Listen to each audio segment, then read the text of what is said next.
kita akan berbicara nutrisi. Kita tidak bicara obat, kita bicara nutrisi.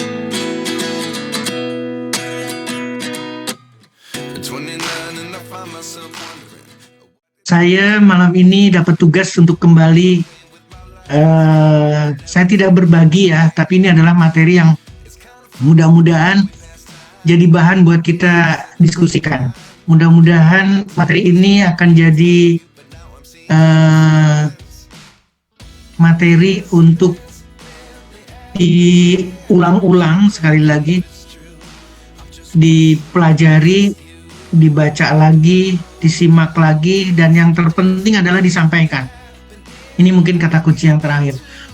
Materi ini harus kita sampaikan kepada siapapun, karena yang akan kita sampaikan, yang kita ingin diskusikan adalah berbicara mengenai transdermal. Mudah-mudahan dalam waktu yang disediakan oleh One More Academy akan bisa memberikan kesempatan buat kita untuk diskusi. Bapak, Ibu, teman-teman sekalian, mari kita siasati lagi, mari kita buka lagi, yang tentunya adalah mengenai transdermal. Bagaimana sih teknologi transdermal dan apa itu keunggulan-keunggulannya? Karena ini sangat penting sekali buat kita. One More identik dengan transdermal. One More adalah PETS. Maka kita harus gali terus, kita perdalam lagi, bukan dari seorang Setio, tapi dari manapun, dari Google kita belajar, dari teman-teman leader, dari yang sudah berangkat mendapatkan ilmu-ilmu yang lain, kita belajar bareng-bareng, dari profesor, dari siapapun. Kita bisa mendapatkan pembelajaran mengenai transdermal. Malam ini pasti sangat singkat saya bisa menyampaikan. Yang pertama tentunya adalah cara pemberian nutrisi. Nanti pasti akan kalimatnya akan ke nutrisinya, bukan ke obatnya. Tapi paling tidak kita tahu ada yang cara disuntik. Ya, obat maupun nutrisi ada cara disuntik. Disuntik pun beraneka ragam. Ada yang melalui intravena, ada yang melalui intravena berarti melalui pembuluh darah Bali, langsung diinfuskan. Ada yang melalui otot, ada yang melalui di permukaan kulit, itu adalah semuanya dalam kategori parenteral. Kemudian yang diminta biasa adalah oral. Yang diteteskan di mata, kalau misalkan salep mungkin di lipatan konjungtivanya, ini adalah secara topikal di mata. Lagi yang dihirup mungkin hanya terkait hidung. Ada nasal decongestan, kalau kita mampet nggak dihirupkan maka kemudian masuk. Tapi mungkin dalam selain di hidung, jadi ada obat yang dimasukkan secara inhalasi. Nah, kemudian rute yang lain selain daripada melalui pencernaan adalah mulut katakanlah, atau melalui anus, melalui anak, ada juga melalui pervagina, reproduksi wanita. Jadi ini adalah salah satu cara untuk memasukkan nutrisi persoalan obat. Nah, kita bicaranya di transdermal.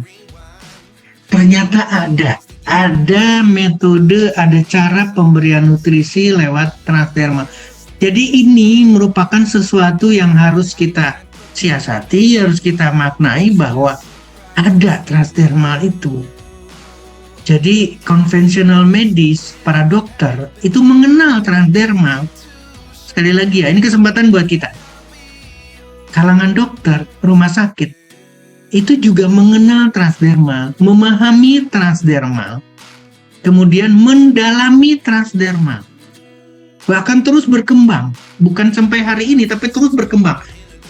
Ketika berkembang berarti kita berbicara mengenai teknologi. Teknologinya terus berkembang. Transdermal. Jadi transdermal adalah bagian daripada cara pemberian nutrisi, tidak terlepas dari sana.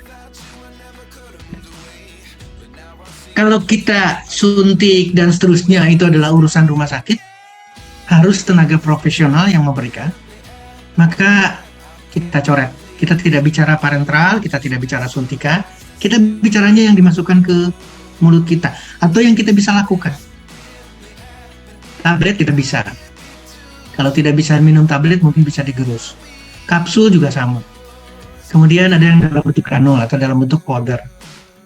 Dalam bentuk jelly atau ointment, dalam bentuk salep. Sirup kita kenal. Dan yang sering dibicarakan ketika berbicara transdermal adalah first fast metabolisme perlu disiasati di sini adalah tinggi. Apa maksudnya tinggi?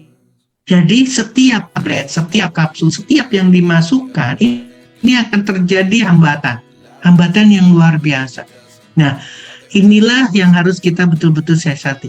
Kalau ada kalimat yang sering kita sebutkan dengan first fast metabolisme atau metabolisme yang terjadi pada liver, pada hati kita, hati tubuh kita, dan ini adalah tinggi, maka sangat-sangat mengganggu.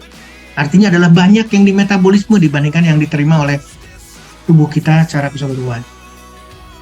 Demikian juga dengan kadar di dalam darahnya, kadar di dalam plasma yang sangat akan berfluktuasi karena tergantung tubuh kita, tergantung metabolismenya dan seterusnya.